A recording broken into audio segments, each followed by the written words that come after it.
Okay, so I think 4.6 तक आप लोगों ने ढंग से समझ लिया होगा।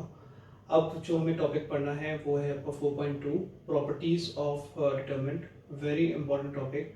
इसकी जो वेटेज है बोर्ड एग्जामिनेशंस में वो 4 मार्क्स की आती है। तो अगर आप देखो पूरा ध्यान से, 4.6 का आता है क्वेश्चन 6 मार्क्स का, और 4.2 का आता है बेसिकली क्वेश्चन 4 मार्क्स का। एंड तो इन ऑल टोटल आपको बन जाते हैं 10 मार्क्स। तो ये थोड़ा बहुत ध्यान रखना है कि this is very important topic, very important. And इसमें मैट्रिसेस का रोल एक्चुअली बहुत ज़्यादा होता है, बिकॉज अगर आपने 3.4 ढंग से समझी हुई है, आपको प्रैक्टिस करी हुई है, तो आप यहाँ पे 4.2 पर आराम से कर सकते हो। यस, कुछ ट्रिक्स अलग हैं, मेथड्स अलग हैं, बट वो जो ट्रांसफॉर्मेशन आपने सीखी थी वहाँ पे, वो सेम ट्रांसफॉर्मेशन यहाँ भी यूज़ होंगी। ठीक है, ओके। तो 4.2 स्टार्ट करते हैं, प्रॉपर्टीज ऑफ डिटरमिनेंट्स।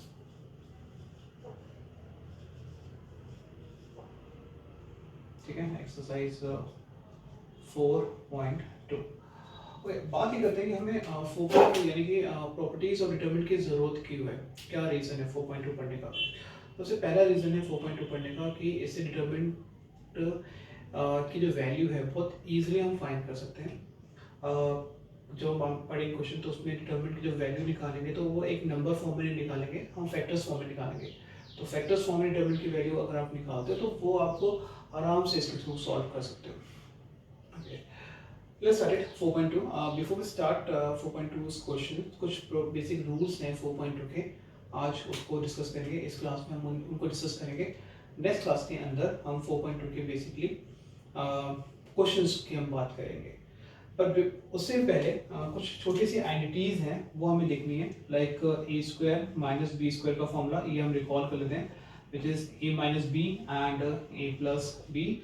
ये यूज होती है यहाँ पे। A cube minus b cube का formula, I think a minus b in the bracket a square plus a b plus b square. ये दोनों फॉर्मूलेज आपके यूज होंगे इस एक्सरसाइज के अंदर।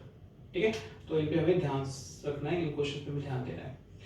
तो ये आपको अपने पास नोट डाउन करो, अपनी 4.1 एक्सरसाइज के ऊपर ही नोट कर लो कि ये बहुत फ्रीक्वेंटली हम इसे यूज करते हैं।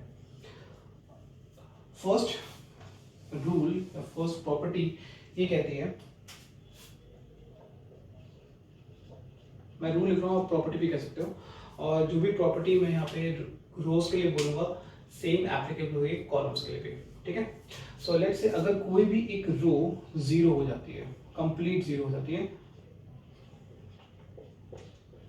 सेकंड रो या थर्ड रो में कुछ भी लिखा है कोई फर्क नहीं पड़ता, तो अगर पूरी की पूरी एक रो जीरो हो रही है, फर्स्ट रो भी हो सकती है, सेकंड रो भी हो सकती है, थर्ड रो भी हो सकती है, तो आपको उसको सॉल्व नहीं करना, उसको सीधा answer equal to zero put करना है। ये पहला पहला रूल है। कंप्लीट रो आपके जीरो हो रही है या फिर कंप्लीट कॉलम आपका जीरो बन रहा है, उसको सॉल्व ही नहीं करना, उसे इक्वल टू जीरो पुट करना है, ओके, आंसर जीरो ही आएगा। That's the beauty about the properties of determinant, कि अगर हमें प्रॉपर्टीज पता है तो हमें डिटरमिनेंट की वैल्यूज को समटाइम्स सॉल्व करने की जरूरत नहीं है, ये आपके कैलकुलेशन को थोड़ा सा फास्ट बनाता है।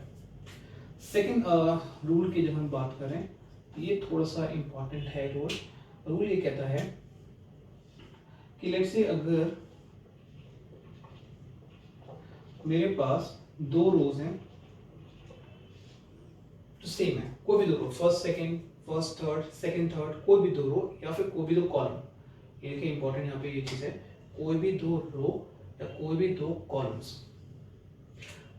रो कॉलम नहीं, टू रोज या फिर टू कॉलम्स अगर इक्वल हैं, सो जैसे यहाँ पे देखो बिल्कुल इक्वल आ गए, एग्जैक्टली इक्वल है, तो आपका आंसर हमेशा जीरो के इक्वल आएगा। अगेन सॉल्व करने की जरूरत नहीं है, आप आराम से रूल को ध्यान रखिए कि जैसे आपको दिखता है डिटरमिनेंट के अंदर दो रो इक्वल आ गई, आपका आंसर जीरो है।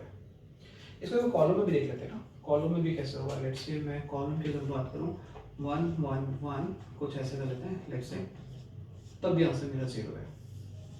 यहाँ पे दो रो सेम हो गए थे, यहाँ पे दो कॉलम सेम हो गए। ठीक है, तो जो भी हम रिजल्ट पढ़ रहे हैं वो रोज के लिए भी है, वो कॉलम के लिए भी है, लेकिन रो और कॉलम सिमेट्रीज की हम बात नहीं कर रहे हैं, आज टू रोज आज टू कॉलम्स। ठीक है, चलिए एक और रूल देखें।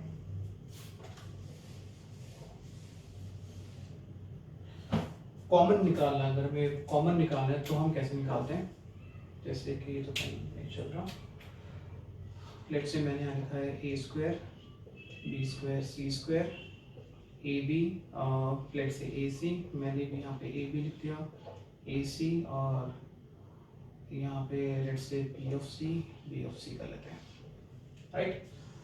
ओके, सो ये हमें दिया हुआ है। अब ये कॉमन निकालना है। कॉमन निकालने का सिंपल तरीका होता है कि डिटरमिनेंट के अंदर अगर आप कॉमन निकाल रहे हो तो एक पर्टिकुलर रो में से या फिर एक पर्टिकुलर कॉलम में से आपको कॉमन निकालना है। One particular row, one particular column. Matrix की तरह नहीं इस पूरे मैट्रिक्स से कॉमन निकाल लिया, नहीं, एक रो एक कॉलम। अब जैसे यहाँ देख रहे हैं हम, यहाँ पे इस रो में, फर्स्ट रो में देखो, फर्स्ट रो में ए कॉमन है, सेकंड रो में बी कॉमन है, थर्ड रो में सी कॉमन है। फर्स्ट रो में ए कॉमन है, सेकंड में बी कॉमन है, थर्ड में सी कॉमन है। तो ए बी सी मैंने लिखा यहाँ पे, बिकॉज फर्स्ट रो से आपने ए कॉमन निकाला था, तो यहाँ बचेगा ए, यहाँ पर बी, यहाँ पे सी। यहाँ देखते हैं, जैसे बी कॉमन निकाला है तो अंदर यहाँ बचेगा ए, यहाँ पर बी, यहाँ पे सी। सी कॉमन निकाला है यहाँ से, ठीक, तो यहाँ बचेगा ए, यहाँ पर बी, यहाँ पे सी। ठीक है, बिल्कुल समझ आ गया। अब आंसर 0 है, बिकॉज आपके दो रोज हैं वो इक्वल है, तो सीधा आंसर 0 कर सकते हो। ठीक है, इसको थोड़ा सा कॉम्प्लिकेट बनाते हैं, यहाँ पे काम करते हैं, नेगेटिव करते हैं, तो ये हमारे नेगेटिव हो जाएंगे। अब तो 0 ही होगा। ठीक है, कोशिश करो, और कॉमन आ रहा है इसमें से, रो में से कुछ कॉमन नहीं है, बट हाँ कॉलम में से कॉमन आ गया। तो एक रो या फिर एक कॉलम, एक पर्टिकुलर रो या फिर एक पर्टिकुलर कॉलम में से ही कॉमन आपको निकालना है। जब कॉमन आप निकालोगे, यहाँ से एक ए कॉमन निकालोगे, ये ऑलरेडी है तो ये ए स्क्वायर बन जाएगा। बी कॉमन निकालोगे, बी ऑलरेडी है वो बी स्क्वायर बन जाएगा।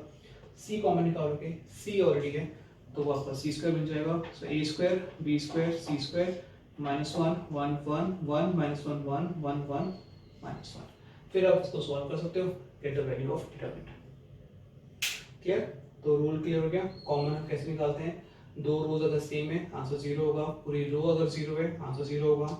कॉमन अगर निकालना है तो एक रो या एक कॉलम में से आप कॉमन निकाल के। एक और रूल है बट वो हम यूज नहीं करते, ठीक है। और रूल ये कहता है कि एक डिटरमिनेंट के अंदर अगर आप जितने भी टाइम्स आप चाहो रो ऑपरेशन लगाओगे या फिर कॉलम ऑपरेशन लगाओगे, जो हमें 3.4 में सीख चुके हैं, तो एक क्वेश्चन में आप रो ऑपरेशन भी लगा सकते हो और कॉलम ऑपरेशन भी लगा सकते हो, आपका आंसर एज इट इज रहेगा।